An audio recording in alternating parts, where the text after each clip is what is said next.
Ce virus était déjà d'abord en 1958 et finalement on a découvert un premier cas de maladie causée par ce virus de singe dans notre pays, donc comme j'ai dit, début des années 70.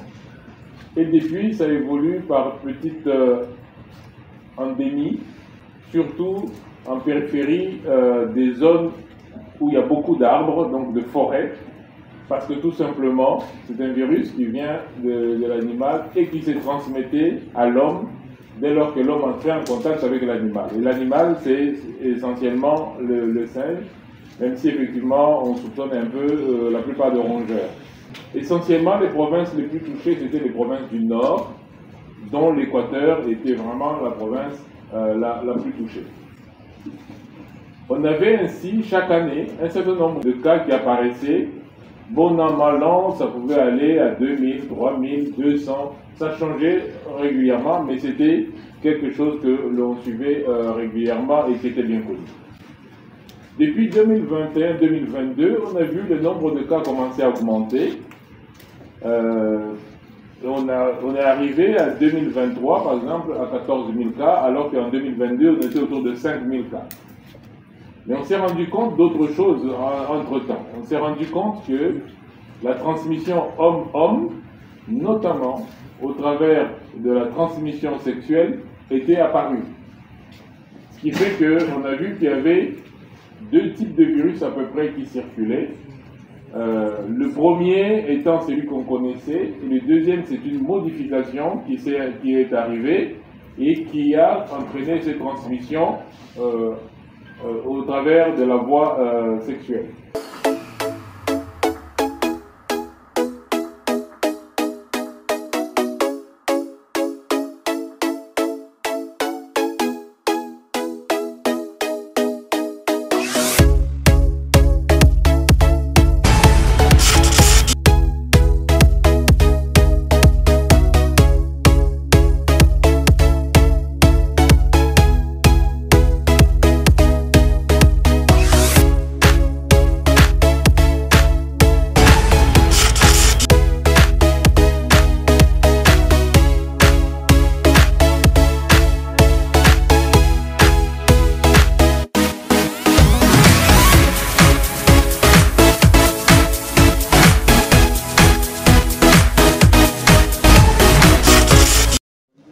GBM TV, la chaîne aux grands événements, aujourd'hui plateau spécial au ministère de la Santé.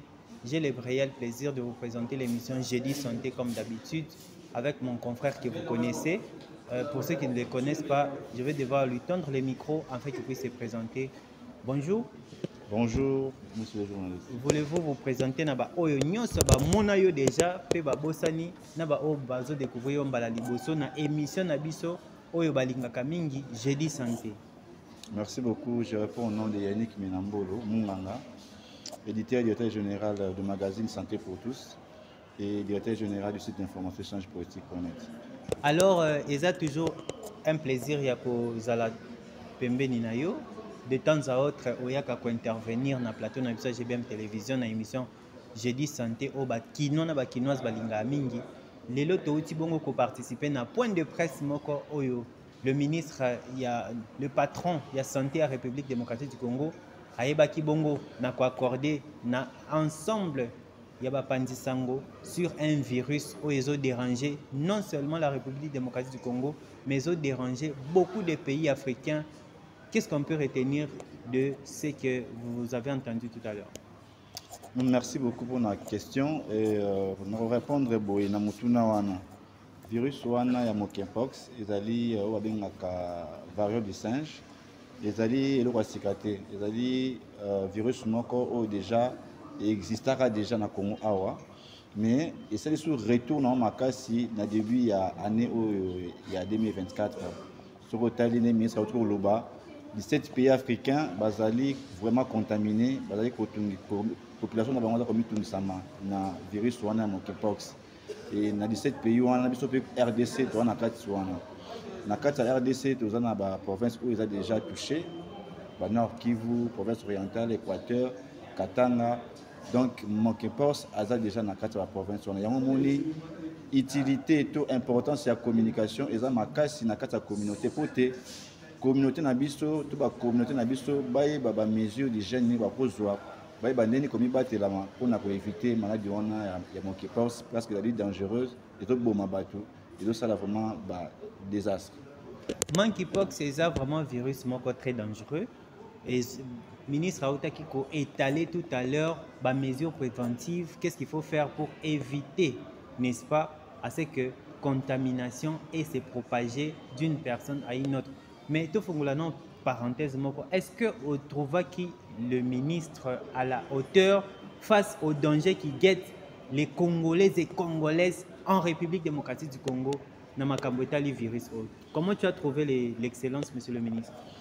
Oui, Excellence, monsieur le ministre était vraiment très pointu, vu que a eu une initiative à la point de presse Oyo, et ça parce que l'inico battre la santé, il y a Baimbo Kaba Congolais, il y a une initiative à Robengisa, Bapande Sango ya Congo, P. Libanda, pour à répondre à Mituna na Bango, na Maimatali, maladie au virus ou à Bengi ya Monkeypox.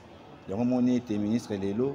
Atiki biro na ye aye kokutana na bapande sango pote to sola na ye apesa makanisi na ye par rapport à ba mesures par rapport à ba stratégie au gouvernement sali par rapport à mikano minene par rapport à ba disposition nyonso au gouvernement bongisi pote ko riposter ko benga na maladie wana eke mosika na mboka na biso pe na population na biso.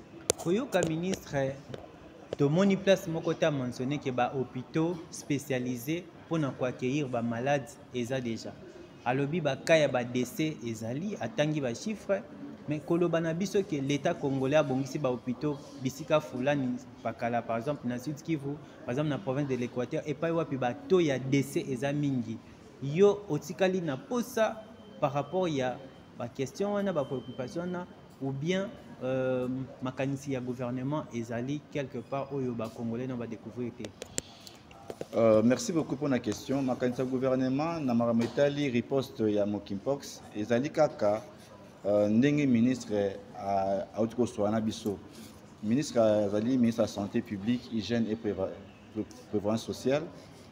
Yé pour naye alobi ete makambo ya ko créer ba structure ya ba prestataire privé to parallèle ezate pour na bazwa ba malade o bazali ko bela malade ya Monkeypox à charge. Les prestataires ou les institutions, les structures étatiques ou le ministère de la Santé, les médecins, les soignants, les personnels soignants, les ministère de la Santé, car bango wana ndeka ande mutu ba charge ya ko sala musala pour riposter contre maladie wana ya virus wana ya Monkeypox. Ils ont été créés des hôpitaux spéciaux pour la prise en charge. Non, prise en charge de la makaka na structure existante. Nous avons maman yemo na province hôpitaux généraux ali par-ci par-là.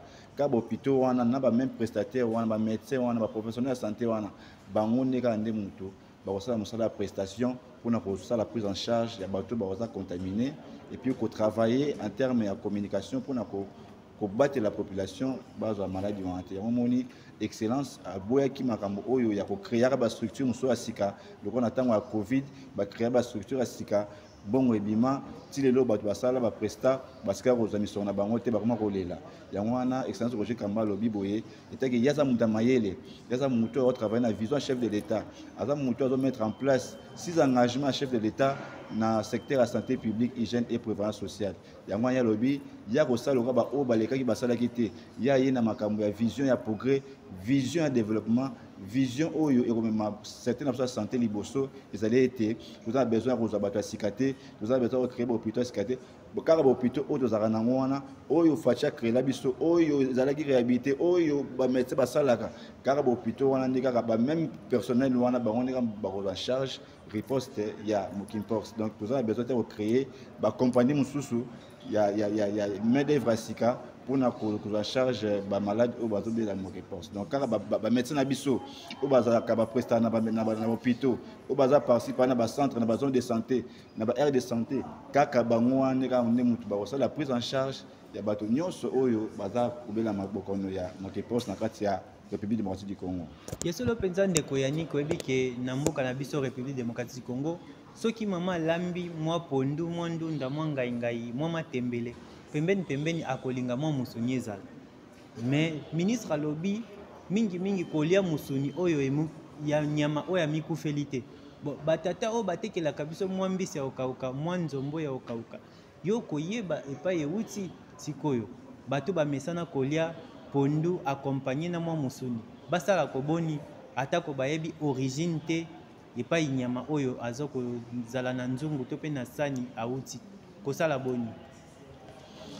Bon, ministre Autoloba il faut vraiment que ça la boke bimingi na biliali ya surtout ba nyama oyo basi ba bikufela omoni nyama kufa na ye oye oche na nzungu lambi olie omoni nyama aza malade yo koyeba te yo osombi mwa nyama nde batekaka basi bakausi ye aleki deja na mwa moto tout ça batekeli yo batia na mwa bambanzi yo koyeba ndenge mais c'est pas aussi logique hein, c'est pas aussi prudent de manger des soirs comme ça sans oui bah origine nango tout ça c'est ça qu'il faut maintenant éviter pour être protégé d'abord dans le cadre de prévention il faut que lukana nous pour éviter que les biloko yebi origine nango te surtout nyama oyo akufa ezala likaku ezala nyama oyo yebi vraiment malamu te comment je peux dire origine ya liwana ye yebi te circonstance ne saki pa kufa yo monika nyama loka ba china bambanzi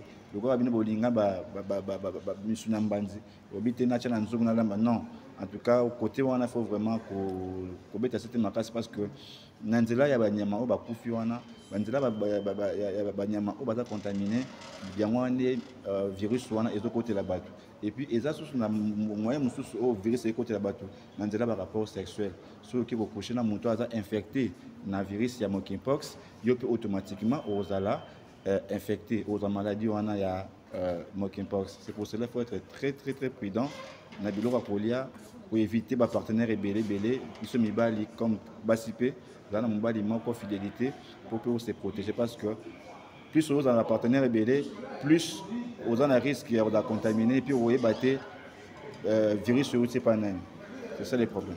Ya solo penza tokomi kokende koshite par rapport ya émission oyo ba kongomani balinga émission jeudi santé et pas wapi bozwaka mayebisi bozwaka ba communiquer bozwaka ba information na makambo etali bokono to bokolongono ya nzoto jeudi santé awa na GBM télévision tolinga to tuna motuna oyo ezaki pertinente balobi pona ko silisa makambo oyo ezosenga au moins 47 millions de dollars mwana mboka omoni chiffre wana ekokani na bokono to eza mukie to pe esengeli babakisa selon yo. J'espère que le ministre de la santé azali expert dans le domaine de la santé. C'est d'abord un médecin, il a un cabinet d'experts. So moni ba bimisi chiffre wana c'est que ya moi les sengeli pour une prestation prise en charge. On a un thème à prise en charge. Mais au-delà de cela, il y a aussi les volets vaccination. Pour il faut tous avoir vaccin plus ou moins 300 millions. Il y a doses, il y a vaccin contre monkeypox.